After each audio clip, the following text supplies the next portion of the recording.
उसका रक्त और मांस महागौरव में जाकर के रक्त का कुंड हो गया तथा उसके शरीर का तेज निकल करके श्री शंकर जी के शरीर में वैसे ही प्रवेश कर गया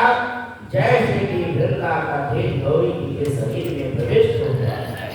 जलंधर को मारा हुआ देख करके देवता गंधर्व और सर्व प्रसन्न हो गए। बोलिए श्री शंकर भगवान की,